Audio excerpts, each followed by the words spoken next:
Selamat berjumpa kembali dalam layanan audio Sahabat Seperjalanan. Hari ini adalah hari Senin 9 Agustus 2021. Tema renungan dan saat teduh kita dengan judul Pilihan Terbaik. Pilihan Terbaik. Firman Tuhan terambil dalam Yesaya 30 ayat yang ke-21. Demikian bunyi firman Tuhan. Dan telingamu akan mendengar perkataan itu dari belakangmu. Inilah jalan, berjalanlah mengikutinya. Entah menganan atau mengiri, atau entah ke kanan atau ke kiri. Mari kita berdoa.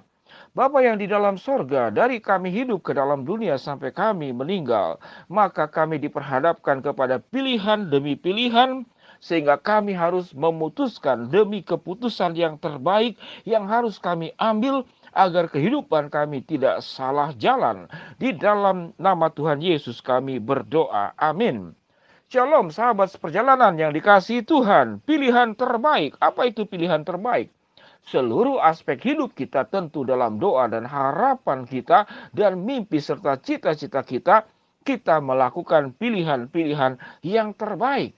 Namun berapa banyak orang yang merasa sudah memilih yang terbaik, namun di penghujungnya akhirnya berakhir dengan penyesalan dan tidak sedikit kemudian berakhir dengan putus asa.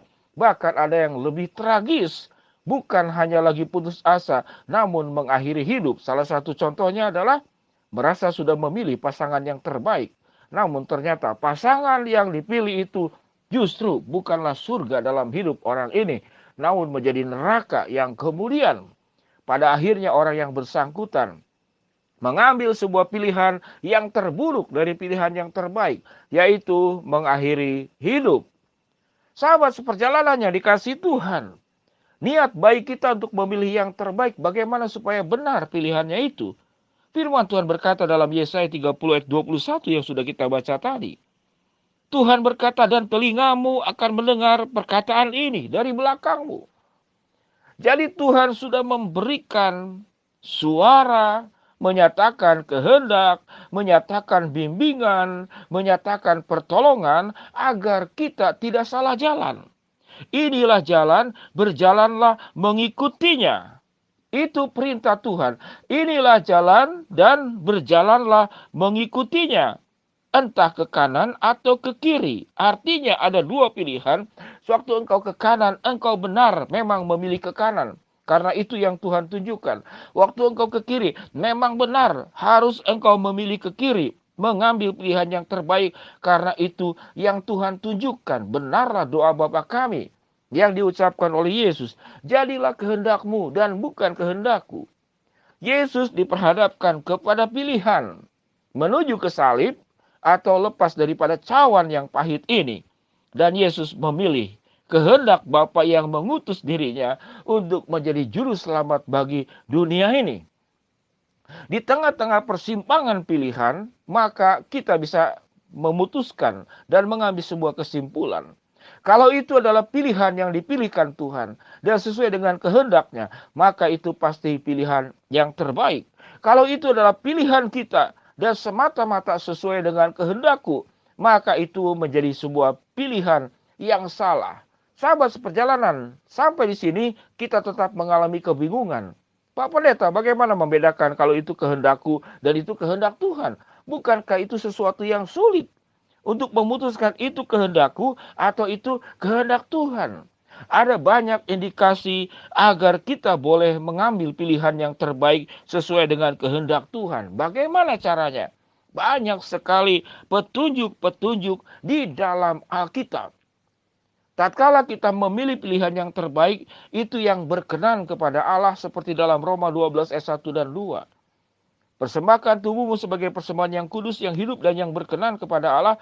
Itu adalah ibadahmu yang sejati. Dan janganlah kamu menjadi serupa dengan dunia ini, tetapi berubahlah oleh pembaharuan budimu, sehingga kamu dapat membedakan manakah kehendak Allah, apa yang baik dan yang sempurna. Ini petunjuk. Jadi pilihan yang terbaik itu jelas pertama harus sesuai dengan kehendak Tuhan. Kehendak Tuhan itu memiliki banyak sekali ciri. Apa yang kita kerjakan tidak di dalam keberdosaan. Apa yang kita pilih bukan karena untuk nafsu dan keserakahan diri. Apa yang kita pilih bukan semata-mata buat kepentingan diri. Kalau dibalik negatifnya, pilihan yang terbaik kita tidak merugikan orang lain, tidak mencelakakan orang lain, tidak membuat orang lain terpuruk akibat dari pilihan kita. Bukan untuk kepentingan pribadi semata-mata, untuk kerakusan, untuk keserakahan, dan kepentingan-kepentingan diri. Ada banyak pada saat sekarang, sahabat seperjalanan memilih masalah kondisi ekonomi yang sulit, dianggap itu pilihan yang terbaik. Mencari pinjaman-pinjaman dengan bunga tinggi, mencari solusi dengan seakan-akan gampang, itu akan mudah didapat, namun pada akhirnya itu mencekik dan menjerat. Salah satu anak asuh saya berkata, "Pak Wendy, saya mau kredit motor.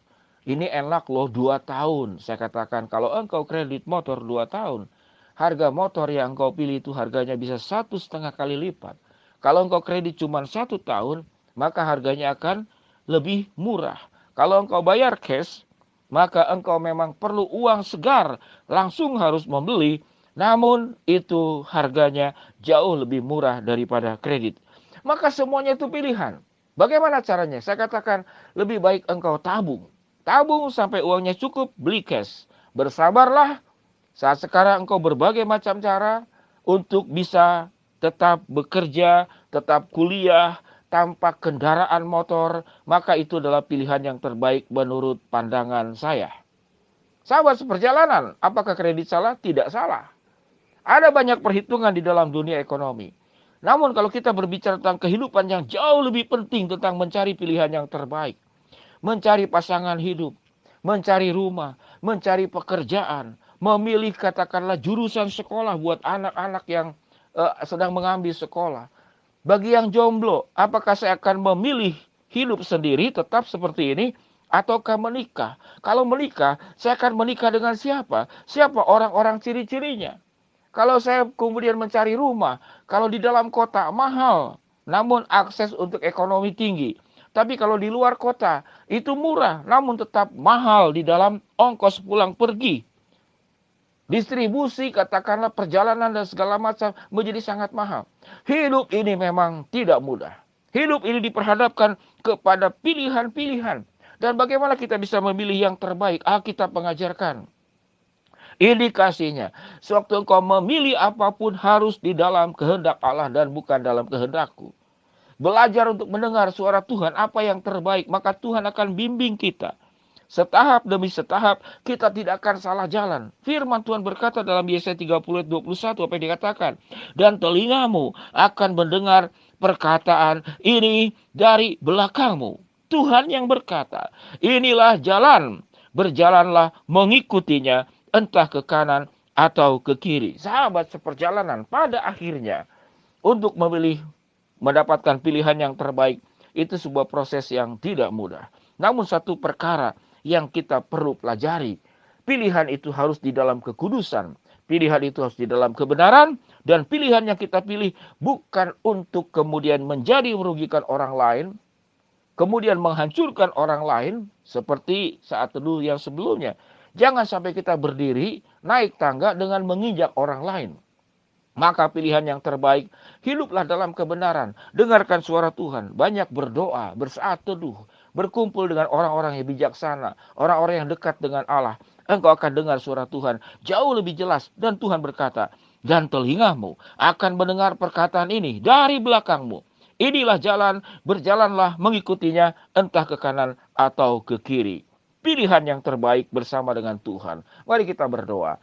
Bapa yang di dalam sorga, hamba-Mu berdoa buat sahabat seperjalanan yang sedang sakit di rumah sakit ataupun di rumah. Masih banyak sahabat seperjalanan yang sedang terkena COVID. Engkau jamah, Engkau sembuhkan. Buat sahabat seperjalanan yang sedang menghadapi tantangan, kesulitan, rintangan, dan problem dalam hidup, Tuhan bukakan jalan. Buat kami yang sedang meminta dan memohon sesuatu, Tuhan tunjukkanlah agar Engkau memilihkan yang terbaik buat kami. Bukan yang ternyaman, bukan yang termudah, bukan yang tercepat, namun yang sesuai dengan kebenaran firman Tuhan. Di dalam nama Tuhan Yesus, kami berdoa. Amin. Shalom sahabat seperjalanan yang dikasihi Tuhan. Selamat kembali beraktivitas di awal minggu hari Senin 9 Agustus. Tuhan memberkati kita semua. Shalom.